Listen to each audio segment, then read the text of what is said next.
Olá pessoal, eu sou a Bia Marra e hoje nós vamos entrevistar um síndico profissional. Se liga nessa entrevista.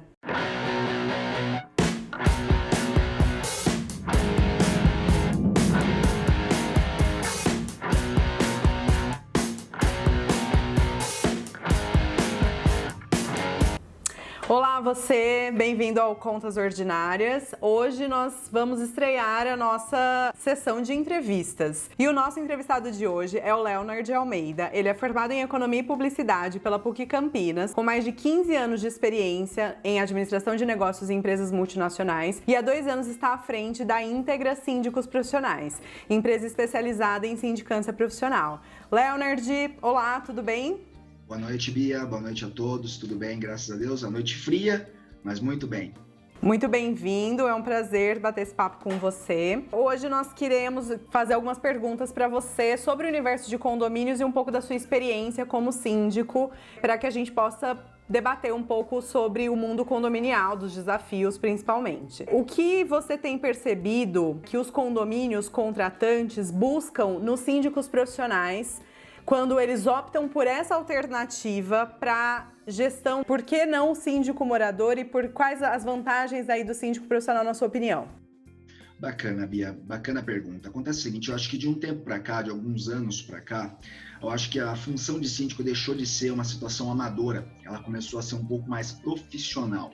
Eles começam a procurar pessoas com conhecimento de causa, que entendam de leis, que entendam de situações trabalhistas, econômicas, administrativas, de gestão principalmente, para poder fazer a administração do condomínio, né? Fazer a função efetivamente de um síndico, que é o gestor do condomínio, e a administradora. Também com os últimos anos, a responsabilidade fiscal e civil que o síndico, né, acaba prestando para o condomínio é muito importante. Então, acho que essa parte amadora da gestão, ela deixou de existir e a procura pela profissão, pelo profissional, de sindicatura profissional, foi bastante válida, bastante interessante. Para a gente, isso é bastante legal, tendo em vista o know-how que a gente tem, né, na administração de condomínios, um know-how também empresarial que a gente acaba levando para o condomínio. Isso é bem interessante. E o pessoal tem realmente entendido a função do síndico. Deixou de ser a situação amadora de um morador que queria ajudar para ter efetivamente um administrador dentro do condomínio fazendo a gestão da situação toda. Conta pra gente então, Leonard, um pouquinho de como foi essa transição para a área de sindicância profissional. O que te motivou a entrar nesse mercado e como foi esse início? A Íntegra, ela acabou existindo dentro de uma necessidade que eu encontrei no próprio condomínio que eu morava, né? A gente tinha uma gestão lá de um síndico morador, o qual realmente passamos por dificuldades enormes dentro do condomínio, e foi o que a gente comenta, né? A necessidade veio no nosso quintal, então a gente acabou pegando uma necessidade que nós tínhamos e transformamos num negócio. A minha transição foi bastante interessante, né? Eu venho de vários anos fazendo a gestão de empresas multinacionais, tanto na parte de comércio quanto na parte de administração, e a gente pegou esse know-how empresarial, esse know-how de multinacionais, tanto na parte de gestão quanto na parte de administração e financeiro, e trouxemos para o mundo condominial. Então, deixou de se fazer a conta A mais B igual a C para efetivamente se fazer o detalhamento do condomínio, seja ela por gestão, seja ela pela parte de documentos, contratos, financeiro, a gestão de pessoas também é bastante importante. Então, a gente conseguiu trazer essa gestão empresarial para o mundo condominial. Eu acho que essa foi a mais importante, vamos falar assim, gap que nós conseguimos cobrir com essa transição da empresa para o condomínio. E ao longo desses últimos 2 anos, à frente da Íntegra, né, desempenhando as atividades aí de síndico profissional, você entende que o público, morador de condomínio, sabe diferenciar as funções de uma administradora em relação às funções de um síndico profissional? Legal, boa pergunta também, Bia. Seguinte, muitas das vezes alguns condomínios já têm a maturidade suficiente para entender as atribuições de cada um, né? A atribuição do síndico e a atribuição da administradora, tá? Mas a grande maioria ainda não consegue entender efetivamente o que se faz no síndico e o que se faz na administradora. Cada um tem o seu peso, cada um tem a sua obrigação, cada um tem a sua responsabilidade, mas são trabalhos diferentes. né? Como a gente fala, né? A gestão do condomínio, a gestão dos problemas, a gestão financeira, quem acaba fazendo é o síndico. A administradora vem por trás do síndico fazendo todo esse apoio. Então, por isso que uma boa administradora é extremamente importante no trabalho de um síndico profissional. Então, o síndico faz a gestão, mas a administração acaba sendo por parte da administradora. E nessa dinâmica, né, de funcionamento de síndicos, moradores, administradoras, como você atua buscando minimizar os conflitos que você presencia e vivencia nos condomínios que você gerencia e acompanha? Nós temos alguns condomínios que a gente tem administrado, né, a gente administra eles ainda hoje, que existe realmente essa situação nebulosa, né, do que cada um faz e o que a gente pode fazer para cada um.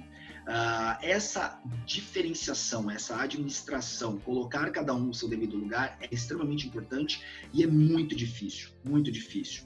Tá? Muitas das vezes o síndico, como síndico, ele acaba sendo entendido como um zelador, né, como um prestador de serviço, como um faz tudo do que o próprio gestor do condomínio. Muitas das vezes, a própria administradora acaba sendo, com todo o perdão da palavra, acaba sendo um servente do condomínio e do condômino. Isso não faz sentido. Ela está lá para apoiar, ela está lá para suportar a gente. E entendendo isso e a situação mais desafiadora que a gente tem pego hoje, é justamente mostrar para o morador que todos eles têm razão, dentro da razão deles, não fora da razão deles. Então, cada um tem a sua razão, cada um tem o seu ponto de vista, né? E a situação realmente mais difícil é mostrar para o morador, para o condomínio, que ele tem um direito até certo ponto. Então, a administradora, ela vai atuar até certo ponto, o síndico vai atuar até certo ponto, e o morador, o condômino, também atua e também responde até certo ponto. Essa acho que é a situação mais desafiadora hoje, é fazer esse tangenciamento de situações, tangenciamento de trabalhos, e cada um, vamos falar assim, assumindo o seu efetivo papel dentro dessa comunidade que é um condomínio. Nessa dinâmica de gestão de pessoas e conflitos, pelo que você falou, você deve vivenciar ou, enfim, ouvir histórias muito engraçadas, né, cômicas. Tem algum caso específico, sem entrar em detalhes, obviamente, mas que você possa compartilhar com a gente? Eu tenho um caso bastante interessante que a gente teve que fazer uma mediação, uma conciliação de dois moradores, porque num prédio, lógico, né, vertical, num condomínio de apartamentos, e que essa pessoa da parte de baixo, né, esse morador da unidade de baixo, ela era extremamente sensível a barulho, tá? E esse morador de baixo reclamava do morador de cima ao absurdo da pessoa escovar os dentes e bater a escova de dentes na pia.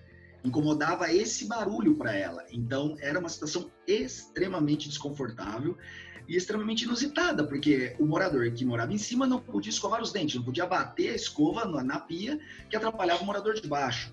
Então, assim, é uma situação bastante complicada. E esse tipo de mediação, né, colocar cada um no seu devido lugar, quando a gente fala no seu devido lugar, dentro do seu devido direito, é muito difícil, né? Então, a pessoa de baixo, às vezes, ela é hipersensível, a de cima, do lado, indiferente como seja, e ela acaba não entendendo que o vizinho dela, que o morador ao lado dela, também tem a vida dela, né? E ele não pode se limitar a uma hipersensibilidade do outro. Então, essa administração desse conflito, né, fazer essa democratização dos direitos é muito complicada, é bastante difícil. Mas sim, nós tivemos situações e temos situações ainda do morador reclamar de um morador às 11 horas da noite tomar banho. Ele acha um absurdo o morador ligar o chuveiro às 11 horas da noite. Quer dizer, a pessoa não pode viver da própria casa. É justamente isso, né? Existe a hipersensibilidade de alguns moradores, e o morador acha um absurdo o vizinho dele ir tomar banho 11 horas, 11h30 da noite, porque onde já se viu tomar banho esse horário? O barulho do chuveiro me atrapalha, entendeu? Então é uma coisa surreal, né? A pessoa não entende que ela tem o direito dela e o vizinho dela também tem o direito dela, e nem sempre, às vezes, os horários batem, né? Às vezes o vizinho dela trabalha em horários completamente diferentes. Então, ele tem que ter esse entendimento, né? E entender que o direito dele acaba quando chega no direito do próximo. E isso é bastante complicado, isso é bastante difícil, mas a gente vai levando, vai levando. E, Leonard, em relação a esse ponto, né, essas dificuldades de convívio entre moradores ou de se adequar à realidade de regras e limitações que viver em um condomínio muitas vezes traz para a rotina das pessoas. O que você acredita ser o ponto mais dificultoso das pessoas que escolhem morar em condomínio em relação a se adequar às regras da convenção condominial e do regulamento interno? Olha, eu acho que o mais difícil, eu vou tentar sintetizar isso de uma maneira mais prática, né? É o morador, o condômino, ou todos os condôminos entenderem que as regras são feitas e são aplicadas também a eles. Eu acho que isso é bastante difícil, né? O entendimento é bastante difícil. Por quê? Hoje mesmo eu estava tendo uma discussão com um dos conselheiros de um condomínio nosso que a gente atua, né? E justamente nesse momento de pandemia, nessa loucura toda, nesse frenesi que a gente está passando, é entender que os moradores acabam pensando de maneira subjetiva, tão somente no seu umbigo, e eles não entendem que as regras são aplicadas a todos.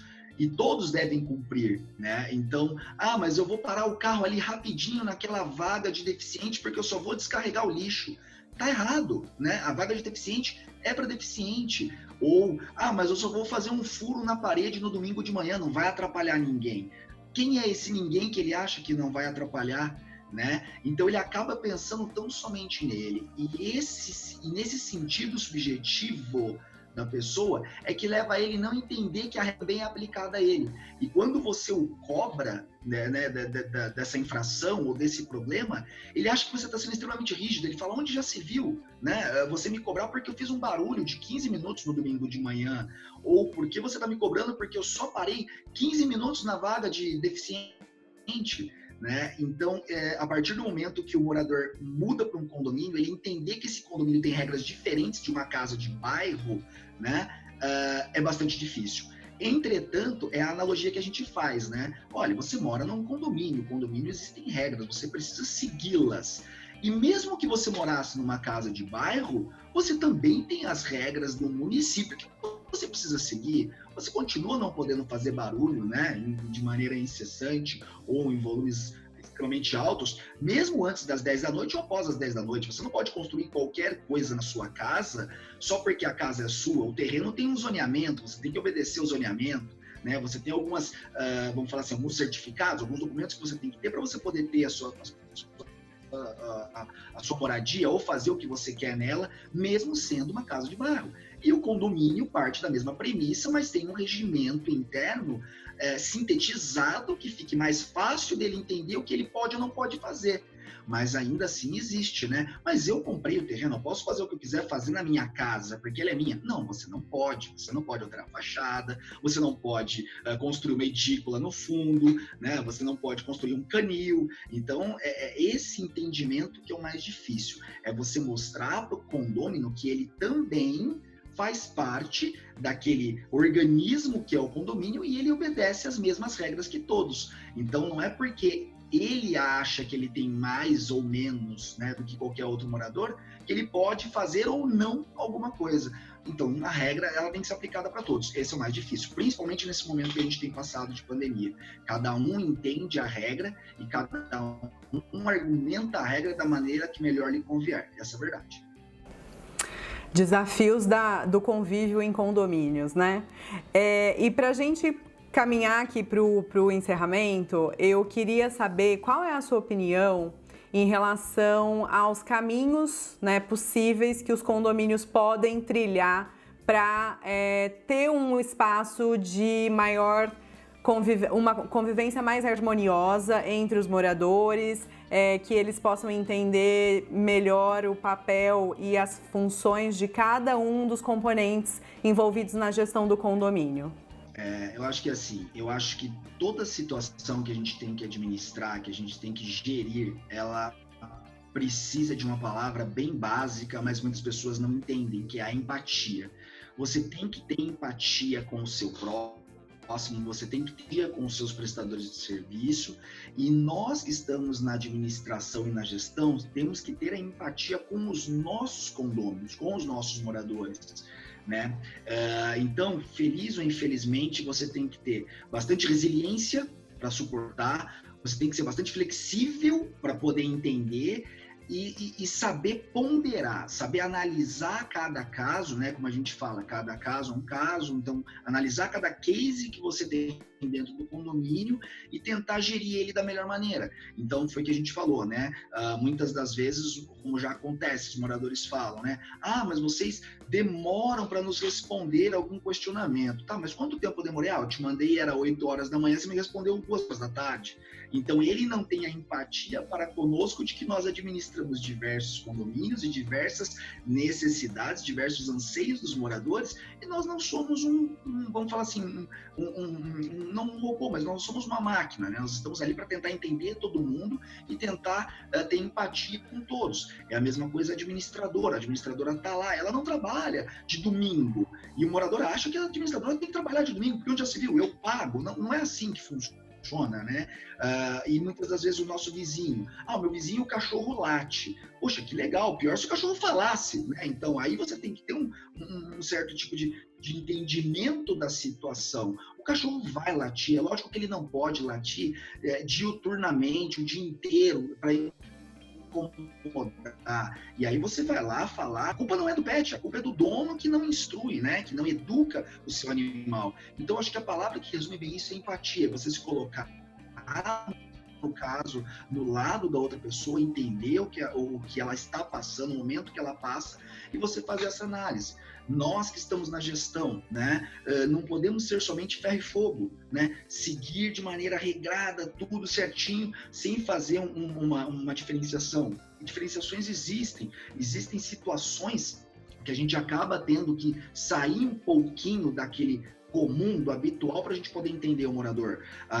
E eu acho que isso é o mais difícil hoje, né, porque você tem a empatia com o próximo e o próximo não tem empatia com o seu semelhante, com o que está do seu lado, né? Ele entende que a partir do momento que você abre uma concessão ou que você ajuda alguém, ele também tem o mesmo direito. Aí você fala assim, tá, mas você tem o mesmo problema? Não tenho. Então não tem o porquê, né, você ser tratado da mesma maneira, né? Não é porque só porque você vai parar por 15 minutos na vaga de deficiente que você tem direito de utilizá-la, né? Não é assim que funciona. Então cada um entender isso, cada um tem empatia, ter aquele coração caloroso para estar do lado do outro. Eu acho que essa acho que a palavra certa, acho que eu sempre uso muito isso, gosto de fazer bastante analogia, é você ser empático. Você ter empatia, você entender o próximo e saber que ele tem necessidades e problemas diferentes dos seus, entendeu? E isso não quer dizer que você também precise daquela mesma tratativa. Você pode conviver bem com a sua necessidade, entendendo a necessidade do que está ao seu lado. Muito obrigada, Leonard, pela sua participação. Foi muito bacana esse bate-papo. Você é um profissional que tem bastante a agregar e acho que a sua vivência pôde nos trazer conteúdo muito rico e a gente agradece muito a sua participação. Eu que agradeço, Bia, obrigado. E tenhamos todos uma boa quarentena, que passemos por isso juntos e que saiamos de todo este problema, que consigamos sair deste problema fortalecidos, né? Que eu acho que esse é o ponto principal. Obrigado, parabéns pela entrevista. Isso aí, obrigada, até mais.